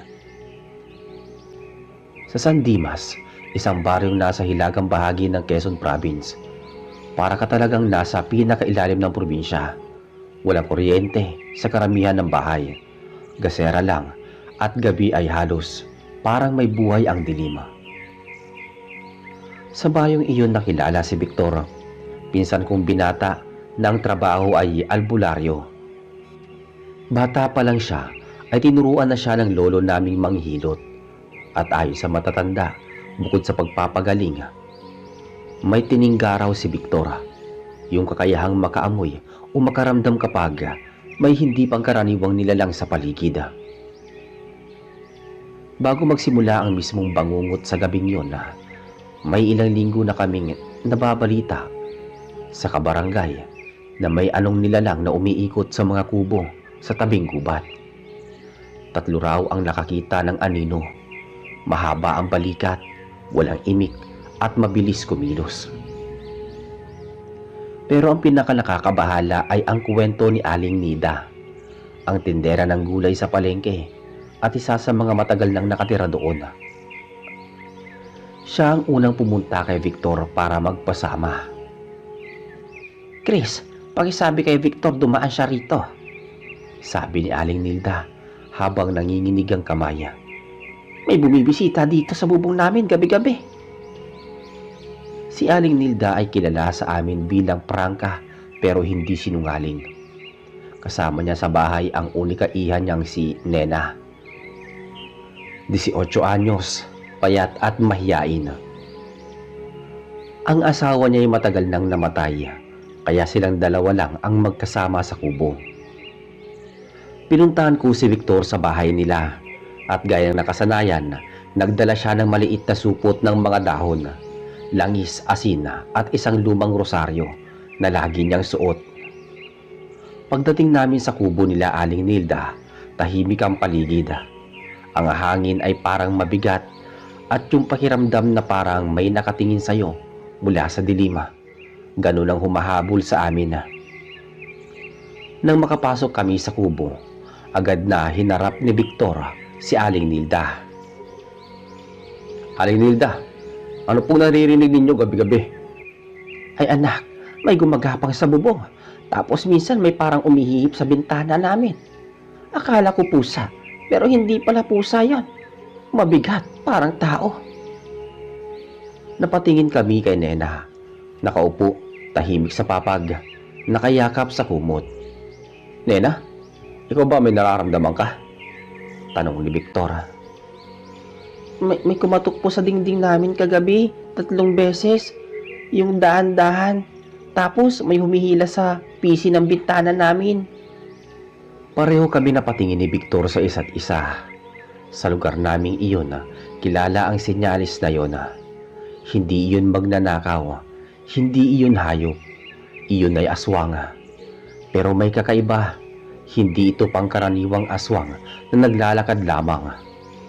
Ayon kay Victor, mabigat ang presensya, malakas, parang may hinahanap. At doon nagsimula ang gabi ng kaguluhan. Gabi na nang nagpasya na kaming magbantay kina Aling Nilda. Si Victor ang naglatag ng asin sa bintana at may inilapag siyang langis sa 4 na sulok ng kubo.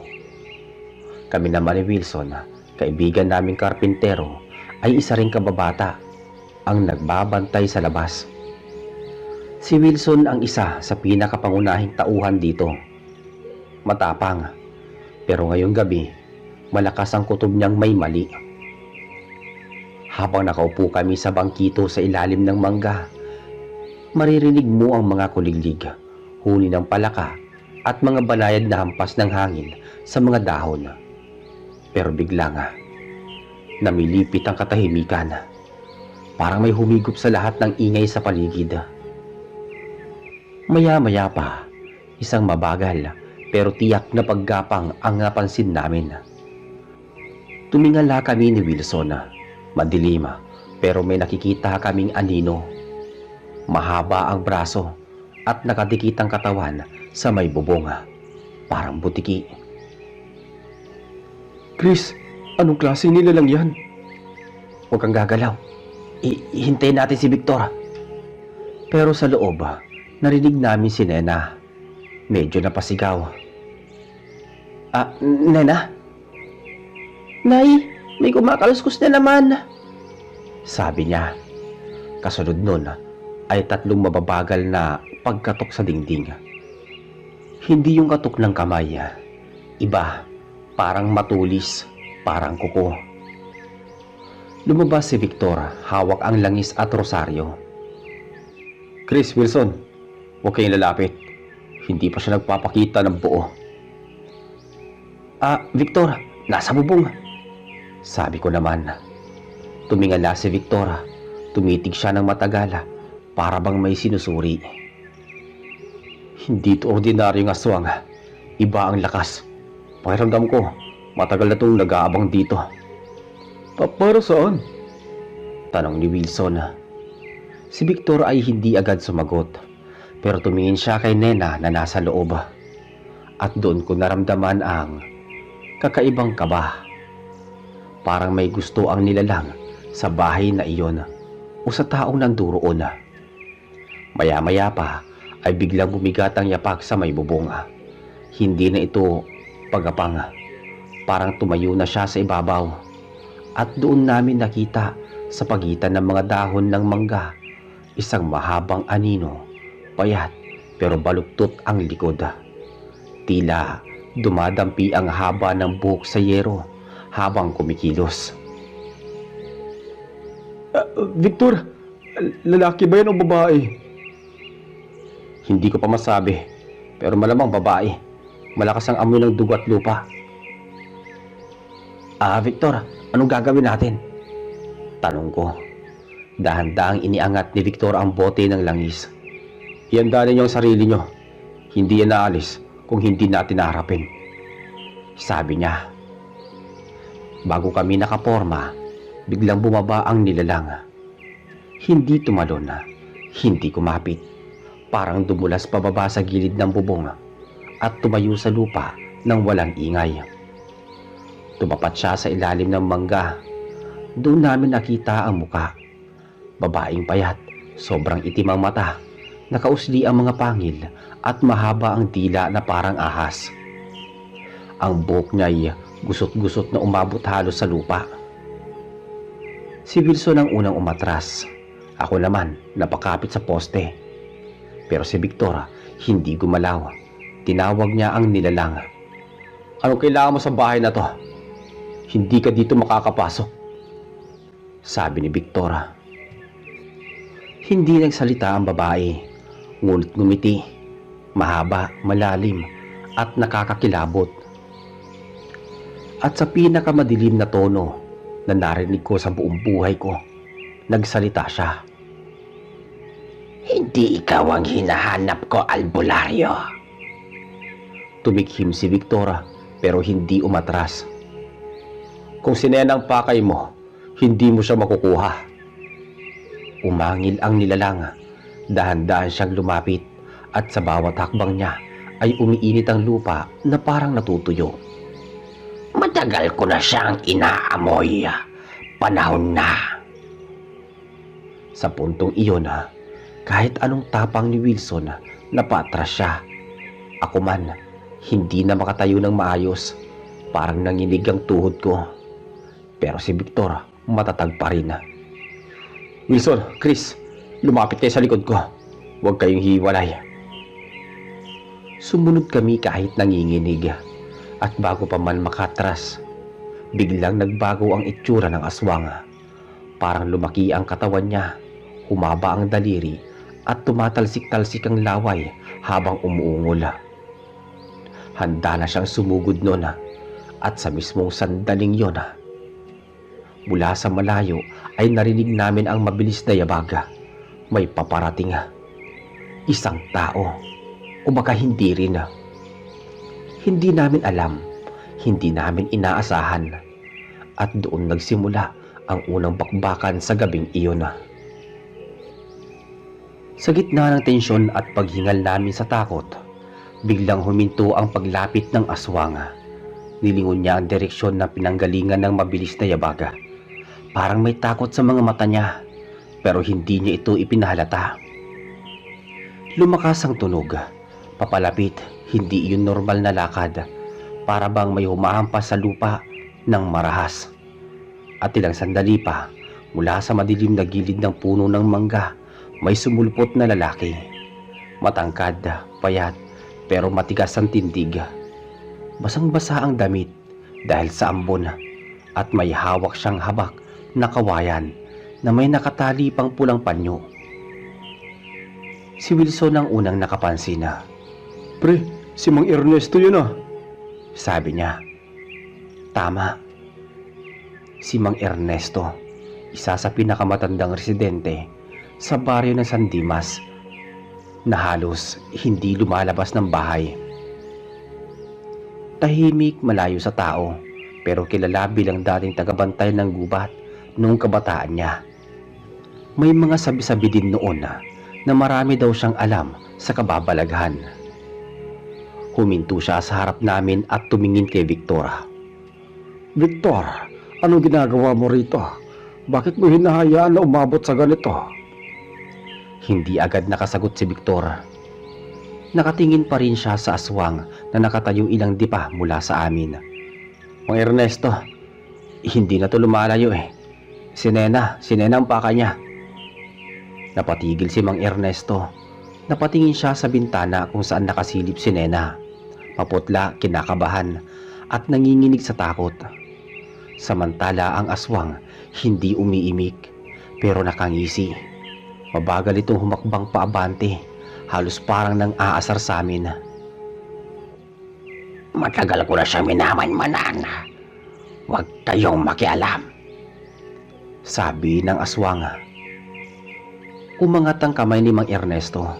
Akala ko may gagawin siyang kung ano pero marahan niyang tinapik ang balikat ni Victor. Victor, hindi ito basta aswang. Kilala ko to. Lumingon si Victor. Halata sa mata niya ang pagkalito. Ano pong ibig niyo sabihin, Mang Ernesto? Huminga ng malalim si Mang Ernesto. Parang may mabigat siyang kinikimkim na sikreto. Iyang nilalang na yan. Dati yung tao. Dati yung taga-baryo. Kusa lang siyang nawala 7 taon na ang nakakalipas. Simula noon, may gumagala dito tuwing kabilugan ng buwan. Hindi nagustuhan ng aswang ang sinabi niya. Umangil ito, mas malakas ngayon, para bang ayaw niyang mabunyag ang nakaraan. Tahimik ka na, tanda. Hindi mo naintindihan ang gutom ko. Nagtaas ng kilay si Mang Ernesto at tumingin sa akin at kay Wilson. Chris, Wilson, huwag kayong tatakbo. Kapag tumakbo kayo, mas lalo kayong gagalawin yan. Humigpit ang hawak ko sa poste sa tabi ko. Si Wilson naman, bumuntong hininga at pilit na nagpakatatag. Samantala si Victor ay humakbang paabante, hawak ang bote ng langis at ang rosaryo. Kung dati ka mang tao, wala kang karapatang manakit ng tao ngayon. Huwag mo lang idamay si Nena. Sabi ni Victor. Humalakhak ang aswang, pangit na halakhak. Hindi mo naintindihan, albularyo. Hindi ako basta naghahanap. May utang ang pamilya niya sa akin. Napakunot ang noo ni Victor. Anong utang? Walang sinasabi si Aling Nilda tungkol dyan. Ngumisi ang aswang at dahan-dahan niyang tinuro si Aling Nilda na nasa loob ng bahay. Nakasilip lang mula sa likod ni Nena. Ang nanay niyang iyan, may tinago siyang hindi niyo alam. Napatingin kami kay Aling Nilda. Hindi siya makapagsalita. Namumutla ang mukha niya. Pero bago pa siya makapagpaliwanag, biglang umamba ang aswang. Mabilis parang kidlat. Tumalon siya papunta sa bintana kung saan nanduroon si Nena. Si Nena ay napatili at napatras. Nay, tulungan niyo ako. Sabi ni Nena. Agad tumakbo si Victor papunta sa harap ng bintana at hinihagis ang asin at langis sa hangin. Nabasa ang harapan ng aswang. Umungol ito sa sobrang sakit, parang nalapnos sa balat. Nagliko siya at umatras. Nanginginig ang muka na parang nasusunog. Si Victor ay subigaw ng malakas. Wilson, Chris, hatakin niyo patras si Nena. Mang Ernesto, bantayan niyo si Aling Nilda. Sabi ni Victor. Dali-dali kami pumasok sa kubo. Ako ang humawak kay Nena sa braso. Si Wilson naman ay pumunta kay Aling Nilda na halos hindi na makahinga sa sobrang kaba. Sa labas, si Victor at Mang Ernesto ay nakatayo sa gitna ng dilima. Parehong nakaharap sa aswang na ngayon gumagapang patras. hindi makalapit dahil sa langis sa lupa. Ngunit hindi kami nakahinga ng maluwag dahil mula sa bandang likuran ng gubat may narinig kaming isa pang ingay. Hindi yabag, hindi lang basta hangin at kaluskos, kung hindi isang mababang ungol na hindi gawa ng tao. At sa gabing yun napagtanto naming hindi lang iisang nilalang ang humahabol kay Nena. May paparating pa at ito'y mas malakas. Sa pagkalakas ng ungol na galing sa likod ng gubat, napatingin si Victor kay Mang Ernesto. Pareho silang nagtaas ng tingin. Alam nilang hindi iyon galing sa aswang nakaharap nila. Mas mababa ang tono, mas malalim at mas mabigat sa pandinig. Humigpit ang hawak ni Victor sa rosaryo. Victor, hindi yan ay isa. May kasabayang mas malakas. Umaba ang aswang na nasa harap nila pero hindi lumapit. Parang siya mismo ang natakot sa ungol na narinig. Umatras ito ng dahan-dahan, parang may sinukuan na laban. Bakit ka umaatras? Ano ang paparating? Tanong ni Victor. Hindi sumagot ang aswang. Nakatingin lang siya sa direksyong pinanggagalingan ng ungol. Saka biglang kumaripas ng takbo, pakanang bahagi ng gubat. Para siya nilamon ng kadiliman, tuluyang nawala sa paningin. Naiwan si Victor at Mang Ernesto, parehong alerto, parehong nakahawak sa mga gamit nilang pangontra. Sa loob ng kubo, hawak ko pa rin si Nena na nanginginig ang mga kamay. Si Wilson nakabantay sa bintana, pinagmamasdan ang bahaging pinanggalingan ng kakaibang ungol. Pre, iba yung tunog na yun ah. Hindi normal. Hindi yata aswang yun eh. Sabi ni Wilson. Napapikit si Nena, parang pinipilit maging kalmado. Kuya Chris, bakit ganito? Akala ko isa lang yung humahabol sa akin. Tanong niya. Bago pa ako makasagot, bumukas ang pinto at pumasok si Mang Ernesto at Victor. Parehong basang-basa sa ambon at may bahid ng putik sa may pantalon. Nakapikit si Victor sandali, huminga ng malalim at lumingon sa aming lahat. Pagtago muna kayo sa loob. Hindi pa tapos to. Meron pong paparating mula sa gubat. At sa tunog pa lang, hindi mababang antas nun. Nagulat si Aling Nilda. Victor, ano ba yan? Hindi ba sapat yung isa? Tumingin si Victor kay Aling Nilda na parang may gustong itanong pero pinigilang magsalita. Sa halip, humakbang siya papunta sa lamesa at kumuha ng isa pang bote ng langis na nakapatong doon. Maya-maya, kasunod neto, unti-unting gumalaw ang mga dahon ng mga punong nakapaligid sa kubo. Para bang may malaking nilalang na naglalakad sa gitna ng gubat. Victor, kilala mo ba ang tunog na ganyan? May nabanggit ang lolo ko dati tungkol sa isang nilalang na hindi madalas lumabas. Hindi siya basta aswang, hindi rin maligno, pero hindi yan nanginginain ng tao. Nagkatinginan kami nila Wilson at Nena.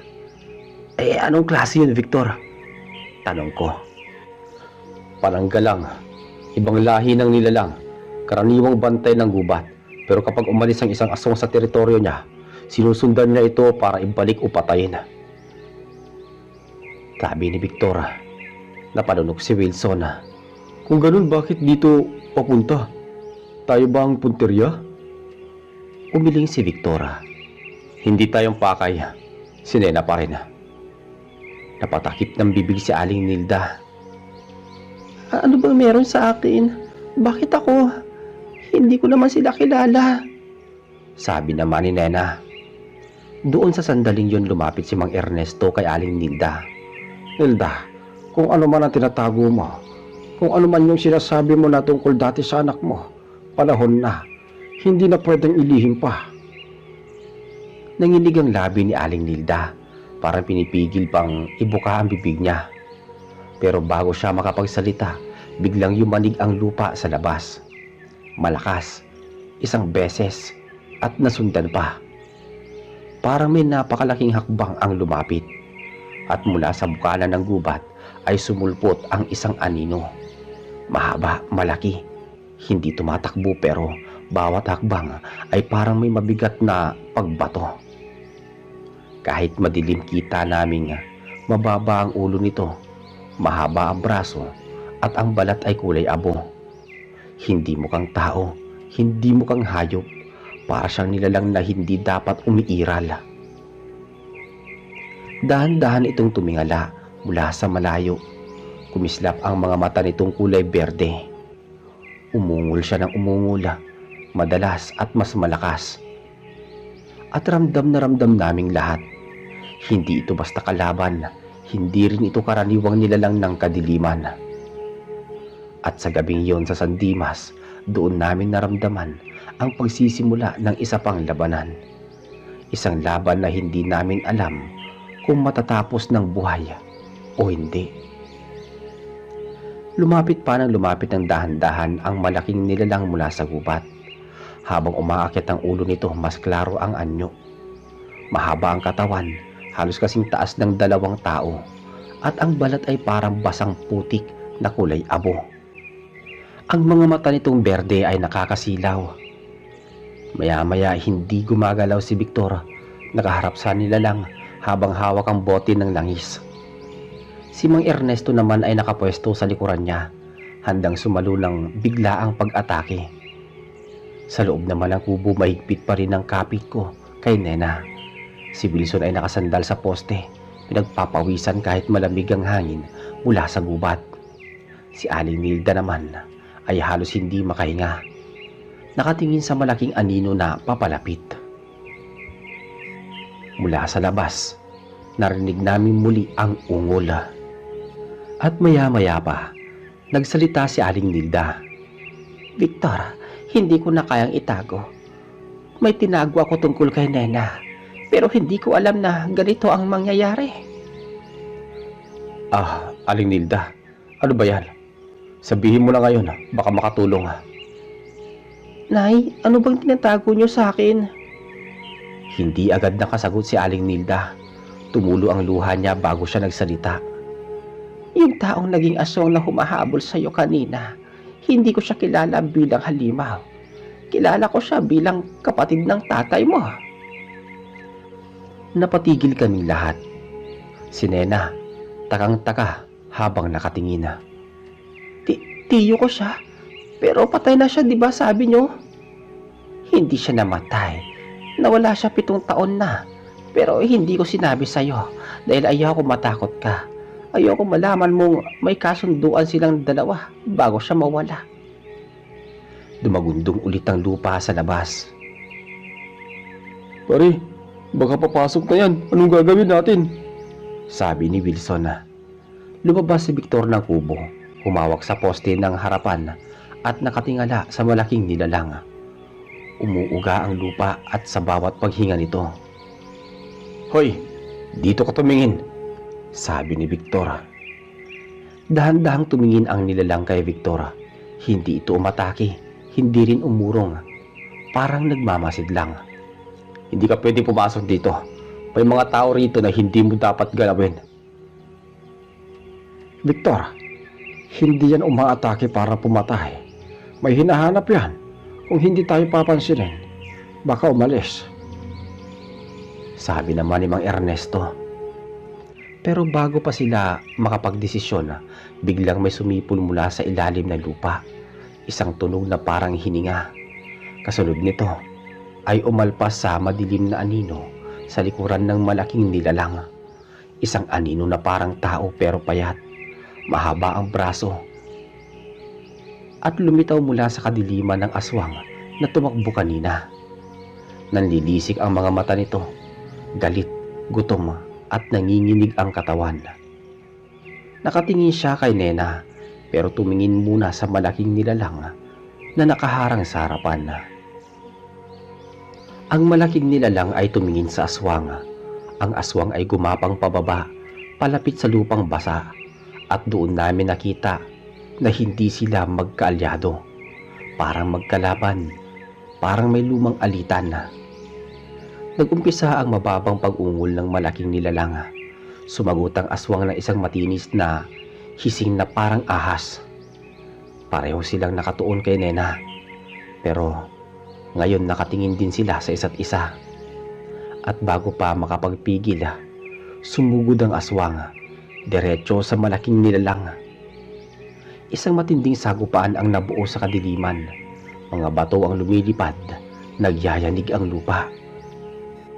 At doon nga nagsimula ang labanan ng dalawang halimaw para sa iisang pakay. Maya-maya biglang lumingon si Victor sa dulo ng madilim na daan, doon mismo sa pagitan ng dalawang punong nara na parang may sariling hininga. Hindi siya kumurap, parang may nakikita siyang hindi pa nakikita ni na Wilson at Nena. Ano yan? Tanong ni Nena habang pumipisil sa braso ni Wilson. Hindi agad sumagot si Victor. Hinawakan niya ang maliit na supot ng mga dahon at langis na iniabot ni Aling Nilda kaninang hapon. Tapos sinandal niya ang palad sa dibdib niya na para bang pinipihit ang sariling paghinga para kumalma. May gumagalaw sa likod ng mga puno. Matagal niya na tayong minamatyagan. Ngayon lang siya lumapit ng ganito. Umatras si Wilson ng kalahating hakbang. Teka, aswang ba yan? Hindi pa ako sigurado pero hindi tao ang lakad niya, hindi rin hayop. Nagkatinginan sina Nina at Wilson, parehong may takot at pag-aalinlangan. Pagkatapos ay biglang nagsalita si Aling Nilda mula sa loob ng bahay na parang may gusto siyang pigilan. Victor, huwag kang lalapit. Kung hindi mo nalalaman kung anong uri na nilalang yan. Sabi niya, pero huli na, isang mahinang tunog ang narinig nila, parang pagaspas ng pakpak na mabagal pero mabigat. Sumunod ang anino na dumaan sa ibabaw nila. Mabilis tapos tumigil sa pinakataas na sanga ng malaking nara. Maya-maya pa, tumalon si Nena palikod. Ano gagawin natin? Hindi lang ni Victor si Wilson at tinulak si Nena upang mailagay sila sa likod niya. Huwag kayong lalapit, kahit isang hakbang lang, sabi ni Victor. Dahan-dahan binuksan ni Victor ang supot ng mga halamang gamot. Inilabas niya ang maliit na bote ng langis na kulay berde. Pinahiran niya ang sariling palad at leeg. Victor, kaya mo ba yan? Tanong ni Wilson. Tungkulin ko to at hindi ko hayaan may mapahamak pa sa bari na San Dimas ngayong gabi. Niyuko ni Victor ang ulo niya, parang nakikinig sa tibok ng paligid. Pagkatapos ay tumapat siya sa gitna ng bakuran. Kung anong kailangan mo, hindi mo makukuha dito, sabi ni Victor. Umungol ang nilalang, matinis, parang pinaghalo sigaw ng babae at iyak ng hayop. Tapos bigla itong sumugod. Pero hindi umurong ang binata. Tumayo siya ng tuwid, hinintay ang atake, at sa mismong saglit na aabot na sana ang kukunang nilalang sa mukha niya, iniangat ni Victor ang kamay na may langis. Pagdikit ng halimaw sa amoy ng langis, umatras ito bigla. Parang napaso. Umungol ito ng mas malakas at mas galit. Humakbang si Victor paharap at sinalubong ito ng kamay na may langis. Sa pagkakataong yun dumikit ang palad niya sa balat nito. Napasigaw ang nilalang, nagpupumiglas, nagwawala, pero unti-unting nanghihina. Hindi kita papatayin. Gusto ko lang malaman kung sino ang pinaglilingkuran mo. Iniangat ng nilalang ang muka, nangunot ang noo nito at nagsalita ng paos, halos pabulong. Siya ay papalapit na. Sinong tinutukoy mo? Hindi sumagot ang nilalang. Sa halip ay bigla itong naglaho. Hindi tumakbo, hindi lumipad. Parang usok na kumawala. Napatras naman si Nena. Anong ibig niya pong sabihin dun? Tanong niya. Huminga ng malalim si Victor at binitawan ang supot ng mga dahon. Ibig sabihin, hindi pa ito ang pinakamapanganib na gabing darating dito sa San Dimas.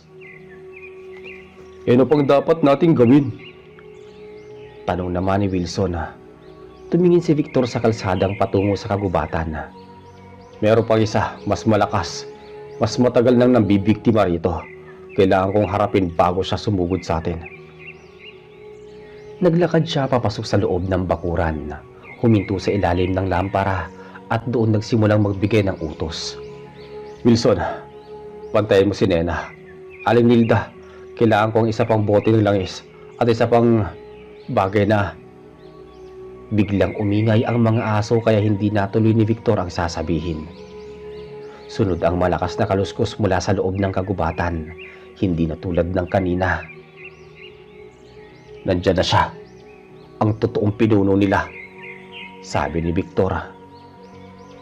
At unti-unting lumabas ang anino mula sa kagubatan.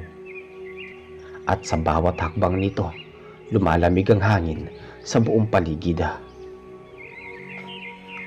Pero sa puntong yon, nang magkita sila ni Victor, kahit anong liksi at lakas ng halimaw, nagawa itong talunin ni Victor. Isang huling panginginig ang dumaan sa katawan ng halimaw at unti-unti itong naglaho na parang usok na pinunit ng hangin. Walang iniwan kahit anino. Tahimik ang buong bakuran ng ilang segundo. Walang kumilos kundi ang paghinga lang ni Victor na mabigat, parang galing sa malayong laban. Tumakbo si Nena papunta sa kanya. Umupo si Victor sa lupa na pabuntong hininga. Mukhang tapos na, ayos na. Medyo pagod lang ako. Lumapit si Wilson, may kaba pero may halong paghanga. Pare, ang lakas mo. Akala ko tatamaan ka na kanina. Hindi pwede. Hindi pa tapos ang responsibilidad ko sa San Dimas. Lumabas naman si Aling Nena mula sa pinto, dala ang isang basang bimpo. Inabot niya kay Victor. Anak, kahit anong tapang mo, tao ka pa rin. Pahinga ka muna. Salamat po, Aling Nilda. Umupo sila sa mga bangko sa gilid ng lumang bahay. Ang hangin ay unti-unting bumalik sa normal. Ang mga aso sa baryo, isa-isang tumahimik. At ang mga ilaw sa paligid ay muling nagliwanag nang hindi nanginginig.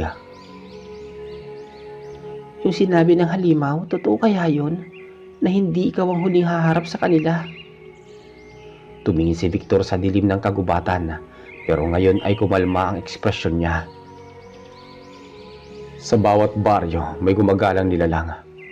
Pero habang nandito ako, hindi ko hayaang maulit ang ginawa nila rito. Ibig sabihin, tahimik na ang baryo natin? Ligtas na ang San Dimas?